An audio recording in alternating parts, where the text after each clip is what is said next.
वो नुका है अंबानी अडानी ने हमारे लद्दाख में तो काटो, वो लद्दाख में तो लिकड़े रहे थे, परमिशन तो हमने दवाई, अंबानी अडानी थी। जब अपने पड़ोस में आग लागी कश्मीर में, जब तो हम खड़े तमाशा देखा थे, वो आग अगली साल फिर हमारा भी तो आनी थी 2022-2020 में, फिर अपन दुखी हो गए। मेरी पार्टी मार्क्सवादी कम्युनिस्ट पार्टी पिछली बार चुनाव लड़ा था हमने लोकसभा का, इस बार हम इंडिया गठबंधन का हिस्सा हैं। तय हमने इस बार भी किया था लोकसभा का चुनाव लड़ने का 6-8 महीने पहले, लेकिन देश में इतनी तेजी से गतिविधियां हुई हैं, केवल 6-8 महीने में नहीं, उससे पहले भी जिस तरीके से मोदी सरकार देश में काम कर रही है, ऐसा लगता नहीं कि आने वाला जो समय है वो इतना आसान समय होगा। बहुत सारे लोग ये कह रहे हैं कि तानाशाही बिल्कुल सिर के ऊपर खड़ी है। कुछ लोग ये भी कह रहे हैं कि हो सकता है यदि इस बार मोदी साहब चुनाव जीत जाएं तो अगली बार चुनाव भी ना हो, या ऐसा चुनाव हो जिसमें दूसरी पार्टी और दूसरे लोगों को चुनाव लड़ने का मौका ना मिले। दुनिया में हो जाओगे कोई बात, आ जाओगे। दुनिया में बहुत सारे ऐसे देश हैं जो तानाशाही के साथ खड़े हैं। बिना बोलनी कर लो, बस बात इतना ही है। कोई बात नहीं। मैं माइक में बोलूं, मेरे तो ऊंची आवाज है तारी, जान तो हिब्बे कम समार खेड़ा में। जैसे रूस में अभी 1 सप्ताह पहले रिजल्ट आया चुनाव का, और पुतिन जो है दोबारा से राष्ट्रपति बन गए। 82% वोट आए, 100 में 82। अभी 100 में 82 उसका यूं आए कि जो विरोधी पार्टी है उसका कोई भी नेता वो खड़ा नहीं होने देता, जो भी उसके सामने हुआ है उसको जेल में डाल दे है। वो पनोली के नाम था उसका, जो उसके सामने खड़ा था, 3 साल पहले जेल में डाल दिया, और चुनाव से 3-4 महीने पहले वो जेल में ही मर गया। कोई कहे मार दिया, कोई कहे मर गया। फिर चुनाव लड़ा और वोट आए 82%। नु बोला देख कितना पॉपुलर हूं देश में मैं पूरा। हालांकि उसने 2 आदमी अपने ही खड़े करने पड़े, क्योंकि शामी को था को निकल्ला जीत के, तो केवीरा पाटव आए, पहले 2 आदमी खड़े करे, फिर मेरे 82% वोट आए। ऐसी स्थिति हिंदुस्तान की हो रही है। ये जो विरोधी पार्टी के MP MLA हैं, कितनी सरकारें तोड़ ली इन्होंने। कर्नाटक की तोड़ी, महाराष्ट्र की तोड़ी, राजस्थान में भी काफी दिन छरदम रहा, देखा होगा।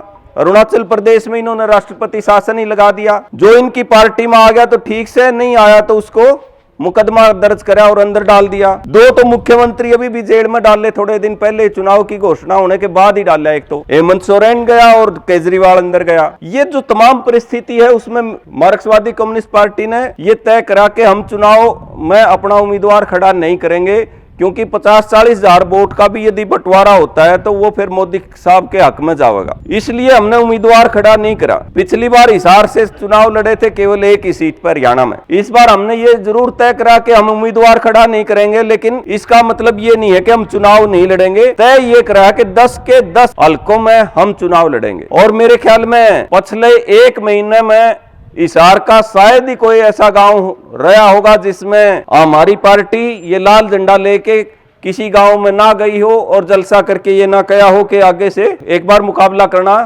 बीजेपी का जरूरी है और इंडिया गठबंधन को जिताना पड़ेगा। बहुत शातिर पार्टी है। आपने ध्यान होगा 1995-96 में वाजपेयी जी 13 दिन के प्रधानमंत्री बने थे। मेरी पार्टी का महासचिव था कॉमरेड हरकिशन सिंह सुरजीत। हमने ये खड़ा होके कहा कि तीसरा मोर्चा बनाना जरूरी है, बीजेपी को सत्ता में रहने देना ठीक नहीं है। देवगौड़ा और ये गुजराल जब प्रधानमंत्री बने थे, बहुत सारे लोग ये कहा करते कॉमरेड वैसे ही कर रहे हो तुम, सरदार जी ये गलत कर रहा है, बीजेपी को सत्ता में एक बार आने दो। मेरी पार्टी के लोग भी कई बार कह दिया करते कि कामरेड एक बार बीजेपी ना आने दो, लोग इनकी वो दिखते देख के आगत आप पे छोड़ देंगे। सुरजीत ने कहा कि भाई जहर ने चाख के नहीं देखा करें, देखो जिसका पहले विरायु जहर है तो उसकी चाख्या नहीं करते। वो सुरजीत इसलिए कह रहा है क्योंकि 13 साल जेल में रहा वो आजादी के आंदोलन में, पंजाब से था, हिंदुस्तान और पाकिस्तान का बंटवारा देखा था, कैसे हिंदू और मुसलमान एक दूसरे के खून के प्यासे थे। लाखों लोग ट्रेन के ऊपर जिनकी लाशें इधर से उधर गई हैं, उनको ये मालूम था कि ये जो बीजेपी सत्ता में आई तो हिंदू मुसलमान के झगड़े बढ़ेंगे, दंगे बढ़ेंगे, लोग मारे जाएंगे, लोगों की एकता टूटेगी और उनके असली सवाल है वो पीछे चले जाएंगे। मोदी जी जब 2001 में मुख्यमंत्री बने गुजरात के, अगली साल दंगे हुए थे, 2500 मुसलमान मरे गुजरात में, ध्यान हो। 2014 में चुनाव से पहले मुजफ्फरनगर में 2013 में कितना बड़ा दंगा हुआ था। आजादी के आंदोलन में जब बंटवारा हो रहा था आजादी के समय, उस टाइम भी वहां दंगे नहीं हुए थे। मुजफ्फरनगर का जाट चौधरी चरण सिंह के नेतृत्व में और वहां के मुसलमान जिन्होंने बड़ी किसानों की लंबी लंबी लड़ाइयां लड़ी थी, उनके बीच में भी इन्होंने दंगे करवाए थे। और आपको ध्यान होगा, यही बात संयुक्त किसान मोर्चा ने समझी थी कि लोगों की एकता को बचाए रखना जरूरी है, इसलिए उन्होंने मुजफ्फरनगर में रैली करी थी। दसियों लाख किसान इकट्ठा हुए थे। ध्यान है, बहुत सारे लोग गए होंगे अड़त मुजफ्फरनगर की रैली में, संयुक्त किसान मोर्चा की जो रैली थी। और वो जो नारा लगा था उस रैली में, अल्लाहू अकबर और हर हर महादेव, ये नारा जो चरण सिंह लगाया करता है हिंदू मुस्लिम एकता के लिए, हर हर महादेव और अल्लाहू अकबर, ये इकट्ठा मिलकर जो नारा बना था वो लोगों की एकता का, वो दोबारा उस रैली में नारा लगाया था। हम बड़े अजीब से व्यवहार करने वाले लोग हैं। अपन ने ये जचा दिया कि मुसलमान बड़े खराब हैं, और ना केवल जचा लिया, अपन ने देखियो थोड़ा सा 2019 में केंद्र सरकार ने, मोदी साहब ने धारा 370 35 से हटा दी। आपा बहुत सारे खुश हुए, खुश थे ना आपा धारा 370 हटने में। और आज भी मोदी जी अपने भाषण में उपलब्धि के तौर पर बताया कि 370 35 से हटा दी हमने कहा था ये सही नहीं कर रहे आप लोग, ये 370 35 से हटाना सही नहीं है, क्योंकि जो बहुत सारे कह रहे थे ना लोग, प्लाट खरीदेंगे तो कश्मीर में, जिनके घर के प्लाट बिकने वाले थे वो भी खुश हो रहे थे। खट्टर साहब नु कहता कश्मीर तक बहू लेके आवांगे, कश्मीर में ब्याह करांगे। रोला इतना ही था भाई वो मुसलमान है, इस न्यारा तो कोई दिक्कत नहीं थी ना। 35 से इसलिए हटाई थी क्योंकि बाहर के लोग जमीन नहीं खरीद सके थे, उन लोगों के रास्ता साफ करने खातिर वह धारा हटा दी, लोग जमीनें खरीदना शुरू हो गए। 2020 में अपने कानून ले आए, 3 कृषि कानून। फिर अपने बड़ी तकलीफ हुई कि भाई ये तुम्हारी सारी जमीन जाएगी अंबानी अडानी का। दिल्ली रोक ली, बॉर्डर पे लोग इकट्ठे हो गए, ये जो टोल पे लोग इकट्ठे हो गए, गांव गांव में धरने शुरू हो गए। 13 महीने आंदोलन चला।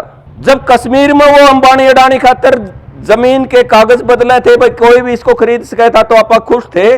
जब अपने कागज बदलने शुरू हुए तो आप दुखी हो गए। क्या अंतर है कश्मीर की जमीन अंबानी अडानी खरीदे उसमें और अपनी जमीन अंबानी अडानी खरीदे उसमें? अंतर तो मेरे ख्याल में कोई नहीं ना। सोनम वांगचुक है एक जो लद्दाख में है, जिसके ऊपर 3 इडियट फिल्म बन रही है, बहुत सभ्य आदमी, जेन्युइन आदमी है, वो भी बड़ा खुश होया था धारा 370 हटाई उड़े उस टाइम, भाई अच्छा काम करा। पिछले 4 महीने तक आमरण अनशन पे बैठे हैं सोनम वांगचुक, और क्योंकि अंबानी अडानी ने सारे पहाड़ खरीद लिए, खनिज काटना शुरू कर दिया, सेब के बागानों के ऊपर कब्जा कर लिए, वातावरण बिगड़ गया। वो नुका है अंबानी अडानी ने हमारे लद्दाख में तो काटो, लद्दाख में तो लिकड़े रहे थे, परमिशन तो हमने दिवाई, अंबानी अडानी थी। जब अपने पड़ोस में आग लागी कश्मीर में, जब तो हम खड़े तमाशा देखा थे, वो आग अगली साल फिर हमारा भी तो आनी थी 2020 में, फिर अपन दुखी हो गए। इसलिए ये जो कश्मीर में और देश में इन्होंने जो कर दिया बीजेपी ने, मुसलमान विरोधी के, अगला भाषण तो देंगे कामरेड बलवान पुनिया। मैं तो केवल इतनी बात कह के अपनी बात खत्म करूंगा कि ये जो लोगों को बांटने की नीति है, ये अब की नहीं है, अंग्रेजों ने शुरू करी थी, फूट डालो राज करो, डिवाइड एंड रूल, यही बीजेपी का मुख्य मसला है। और हरियाणा में तो इन्होंने केवल हिंदू मुसलमान का मसला नहीं, जाट नॉन जाट भी जम के कराया है। 35-1 का नारा कितना मजबूत इन्होंने कर दिया। तमाम जो ऐसे फूटपरस्त नीतियां हैं वो इन्होंने लागू करी है। एक तरफ तो जनता को निचोड़ना, जिसकी बात कामरेड करेंगे, और दूसरी तरफ वो अपने अधिकारों के लिए लड़ भी नहीं पाए, उनका ऐसा एक दूसरे के प्रति द्वेष पैदा करना, ये बीजेपी की सरकार ने किया है।